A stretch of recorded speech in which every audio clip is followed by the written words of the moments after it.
মিষ্টি খেতে ইচ্ছা করলে এই ধরনের মালাই রোল খুব সহজেই বাড়িতে রেডি করে নিতে পারবেন। কোনো রকম ছানা ছাড়াই কিন্তু রেডি হয়ে যায়, একেবারেই নরম, মুখে দিলেই মিলিয়ে যাবে। নমস্কার বন্ধুরা, কাজল ভিলেজ কিচেনে সকলকে স্বাগত জানাই। রোজকার মতো আজও রান্নাঘরে চলে এলাম। আজকের রেসিপি প্রথম থেকে লাস্ট পর্যন্ত দেখতে থাকুন, আশা করছি ভীষণ ভালো লাগবে। তো চলুন তাহলে শুরু করা। তার জন্য নিলাম এখানে একটা বাটি, আর এখানে দেখো নিয়েছি এক বাটি নারকেল কোড়া বা শুকনোও বলতে পারো। এটা আমি বাড়িতেই রেডি করে নিয়েছি। এটা মিক্সিতে দিয়ে খুব ভালো করে এইভাবে একটু ঘুরিয়ে রোদে দিলেই কিন্তু একদম এরকম গুঁড়ো হয়ে যাবে। এবারে এখানে নিয়েছি দেখো আগে থেকে চিনি গুঁড়িয়ে নেওয়া, তো একটু মিক্সিতে দিয়ে ভালো করে গুঁড়িয়ে নিয়েছি। এখানে 3 চামচ মতো রয়েছে চিনি গুঁড়ো। তো লাস্টে যেটা দেবো সুন্দর একটা টেস্টের জন্য গুড়ের মধ্যে দিয়ে দেবো গুঁড়ো দুধ। তো এখানে আমি 3 চামচের মতো দিয়ে দেবো 4 চামচই গুঁড়ো দুধ। এবারে এখানে যেটা দেবো, আগে থেকে দুধকে খুব ভালো করে দেখো জাল দিয়ে রেখেছি। এই দুধটাকে অল্প অল্প করে দেবো আর সুন্দর করে একটা ডো রেডি করে নেব। সমস্ত উপকরণগুলোকে খুব ভালো করে এইভাবে কিন্তু মিশিয়ে নিতে হবে। আর এখানে দেখতে পাচ্ছ সুন্দর একদম একটা মাখা মাখা পুরো রেডি হয়ে গেছে। আর এই নারকেলটা যদি আমরা বাড়িতেই এরকম শুকিয়ে নিই না, এর কিন্তু পারফেক্ট একটা গন্ধও থাকে যেরকম নারকেলের, আর খেতে কিন্তু বেশ দারুণ লাগে। আর দেখবে বাজার থেকে কেনা অনেক সময় হয় ওই গুঁড়োটা কিন্তু একটু কীরকম তেল তেল একটা গন্ধ ছাড়ে, তো তার জন্য দেখবে খেতে কিন্তু অতটা ভালো লাগে না। বাড়িতেই এইভাবে রেডি করে নেবে, একদম পারফেক্ট কিন্তু নারকেলের একটা সেন্ট পাওয়া যায়। এবারে দিয়ে দেবো সুন্দর একটা টেস্টের জন্য বেশ কিছুটা এলাচ গুঁড়ো। এটা আমার বাড়িতেই রেডি করে নেওয়া। এলাচ গুঁড়োটা দিলে আরও কিন্তু পুরটা বেশ দারুণ একটা টেস্ট হবে। এদিকে দেখো একটা সুন্দর মাখা মাখা পুর কিন্তু রেডি হয়ে গেল, অনায়াসে কিন্তু রেডি হয়ে যায়। অপর দিকে কড়া গরম হতে বসিয়ে দিয়েছি। কড়ার মধ্যে এবারে দিয়ে দেবো বেশ কিছুটা দুধ। দুধটা দিয়ে সুন্দর একটা যে আমরা মালাই রেডি করি, এইটাকে এবারে রেডি করে নেবো। এবারে এর মধ্যে দিয়ে দেবো দুটো এলাচ ফাটিয়ে নেওয়া, আর দিয়ে দেবো একটু কেশর। এতে করে কিন্তু দেখতেও সুন্দর লাগবে, খেতে কিন্তু আরও বেশি দারুণ লাগবে। দিয়ে দিলাম বেশ কিছুটা কেশর। এখানে দেখো দুধটা যেহেতু আগে থেকে জাল করা রয়েছে, একটু ভালো করে নাড়াচাড়া করে নেব, আরও কিন্তু ঘন হয়ে যাবে। ভালো করে জাল দিয়ে করে নিয়েছি দেখো। এটা কিন্তু দুধটা যখন জাল হয়ে গেছে আরও কতটা কিন্তু ঘন হয়ে গেছে। যেহেতু এটা প্যাকেট দুধ রয়েছে, এটা খুব অনায়াসে তাড়াতাড়ি কিন্তু ঘন হয়ে যাবে।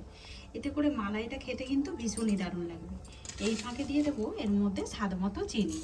দিয়ে দিচ্ছি ছোটো চামচের 1.5 চামচ মতো চিনি। যেহেতু দুধটা কিন্তু ফুটে উঠেছে, অনেকটাই মিষ্টি হয়ে যাবে, তার জন্য দিয়ে দিলাম 1.5 চামচ।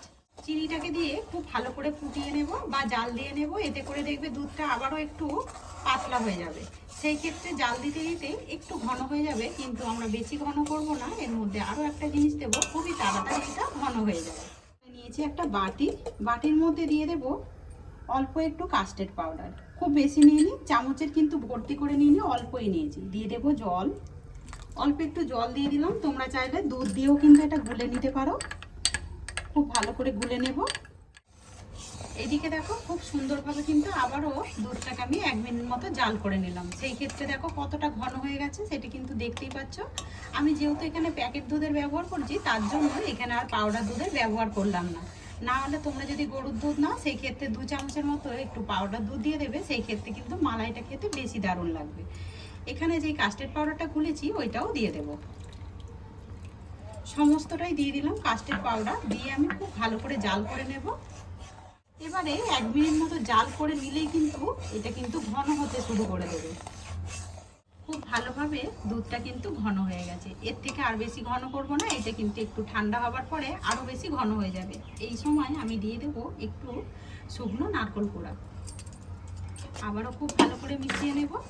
এতে করে মালাইটার টেস্ট আরও বেশি দারুণ হবে। এখানে দেখো সুন্দরভাবে মালাই একেবারে রেডি হয়ে গেছে।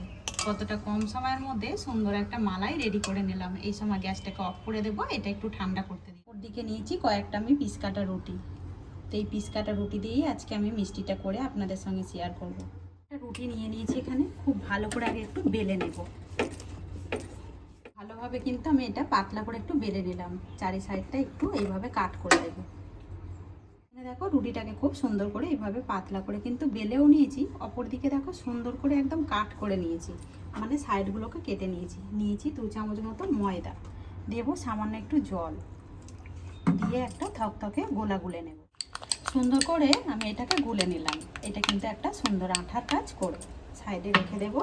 এদিকে দেখো পুরটাকে আমি নিয়ে নিয়েছি। একটু এইভাবে নিয়ে নেব, একটু লম্বা আকারের গড়ে নেব হাত দিয়ে। এবারে এখানে দিয়ে দেব। এটাকে সুন্দর করে এইভাবে মুড়ে নেব। এবারে যে আঠাটা রেডি করেছিলাম এখানটা একটু লাগিয়ে দেব। সুন্দর একটা রোল হয়ে গেল। আর দেখো দেখতে কতটা সুন্দর হয়েছে। ভেতরে পুরে ঠাসা যদি থাকে এরকম উপরে মালাই, খেতে কিন্তু বেশ দারুণ লাগে। একইভাবে সমস্তগুলোকেই গড়ে নিলাম।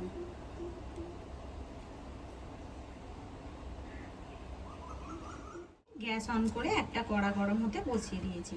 কড়ার মধ্যে দিয়ে দেবো বেশ কিছুটা বাটার। চাইলে তোমরা এখানে কিন্তু ঘিও দিয়ে দিতে পারো। এদিকে দেখো বাটারটা কিন্তু বেশ ভালোভাবে গলতে শুরু করেছে। খুব ভালোভাবে এখানে কিন্তু বাটারটা একেবারেই কিন্তু গলে গেছে। এবারে যে রুটিগুলোকে আমি সুন্দর করে রোল করে রেখেছি এইভাবে দিয়ে দেব। উনি একটা পিঠ হয়ে যাবে, অপর পিঠটা এইভাবে উল্টে নেব। আর দেখতেই পাচ্ছ সুন্দর একটা কিন্তু কালারও এসে গেছে, দারুণ সুন্দর একটা গন্ধও ছেড়েছে। এগুলোকেই একে একে আমি একটা প্লেটের মধ্যে তুলে নেব। আগে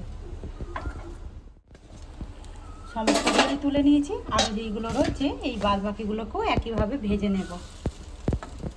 এগুলোই সুন্দর করে একটা প্লেটের মধ্যে সাজিয়ে নিলাম। আর এই দেখো যেখানে মালাইটা রেডি করেছিলাম এই মালাইটাকে আমি ওপর থেকে এইভাবে দিয়ে দেব। আজকের রেসিপি আপনাদের কীরকম লাগছে অতি অবশ্যই কমেন্ট করে জানাবেন। যদি ভালো লেগে থাকে একটা লাইক করে দিয়ে এইভাবে আমার পাশে থাকবেন, আমাকে সাপোর্ট করবেন। ওর থেকে বেশ কিছুটা আমি বাদাম এইভাবে সুন্দর করে সাজিয়ে দেব। তোমাদের হাতের সামনে থাকলে তাহলে তোমরা দিও, না থাকলে কিন্তু একেবারেই দেওয়ার দরকার নেই। এগুলো যেমন দেখতে ভালো লাগবে তেমন কিন্তু আবার খেতেও ভালো লাগবে।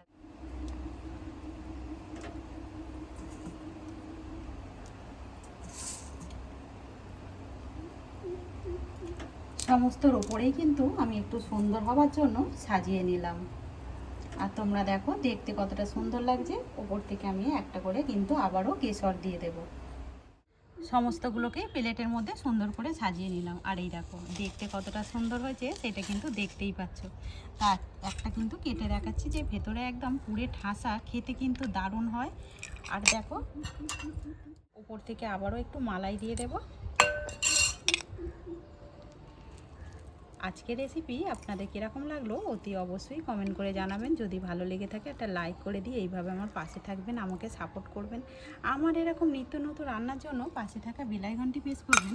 সবাই ভালো থাকবেন, সুস্থ থাকবেন। ধন্যবাদ। আবারও কোনো নতুন রেসিপি নিয়ে ফিরে আসবো। আজকের মতো এই পর্যন্ত।